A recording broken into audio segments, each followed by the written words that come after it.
আমার মেসেজের একটা অনুভূতি বুঝতা, তোমার একটা মেসেজ আমি কতটা খুশি থাকতাম, কতটা হ্যাপি থাকতাম আমি, সেই অনুভূতিটা যদি তুমি বুঝতা তাহলে আজকে আমাদের বিচ্ছেদটা হতো না। তুমি আমার ছেড়ে চলে গেছো, সমস্যা নেই, কিন্তু দুঃখ একটাই, আমি তোমার আমার অনুভূতিটাই বুঝতে পারলাম না। দীর্ঘদিনের সম্পর্ক হঠাৎ করে তুমি ভুলে গেলা। ঠিক আছে, তুমি অন্য কারো স্পর্শ পাইছো, অন্য কারো আমার যদি বেটার পাওয়ার পাইছো, এই জন্য হয়তো আমার ছেড়ে চলে গেছো, সমস্যা নাই। তুমি যেখানেই থাকো ভালো থাকো, সুখে থাকো, কারণ তুমি আমার মেসেজের অনুভূতিটাই বুঝো নাই।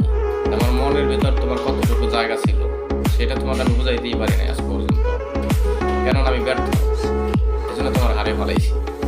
সমস্যা নাই, তুমি যার কাছে গেছো ভালো থাকো, এটাই দোয়া করি আল্লাহর কাছে, আর কিছু চাই না।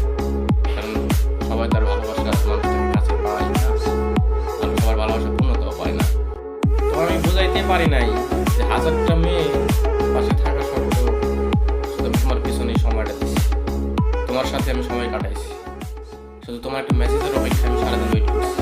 এই অনুভূতিটা তারাই বুঝতে পারবো যারা কারোর জন্য, কারো ওই মানুষের জন্য অপেক্ষা করে, সারাদিন অপেক্ষা করে একটা মেসেজের জন্য। আর সেই মেসেজটা পাওয়ার জন্য অনুভূতিটা পাওয়ার পরে যে ফিলিংসটা জাগে মনে হয় তার প্রিয় মানুষটার জন্য, সেই ফিলিংসটা আমি তোমার বোঝাতে পারি নাই। যদি একটু অবস্থা একটু পরিমাণ যদি তোমার বোঝাইতে পারতাম আমি, তাহলে আজকে আমরা তোমার একসাথে থাকতে পারতাম। তো যাই হোক, তুমি অন্য ঘরে খুঁজে নিছ, আমার সাথে বেটার কাউরে পাইছ, তাহলে তারা আমাদের এরকম হতো না। তো তোমার জায়গাটা যে আমার মনের ভিতরে ছিল, সেই জায়গাটা পূর্ণতই থেকে যাবে। আজ আমি এটাও যদি আমার জীবনের লাইফে আসে, আমার জায়গাটা কেউ নিতে পারবো না, এটা আমি গ্যারান্টি।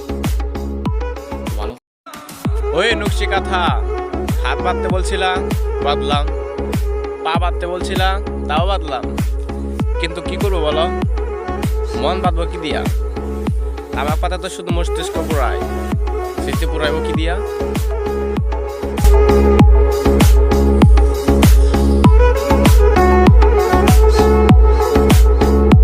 ওহে নকশি কথা, আমি আর আগের মতো তোমার মনে নাই কথা, বের করে দিয়েছ অন্য পুরুষের স্পর্শ পাইয়া অনেক পুরাতন কথা।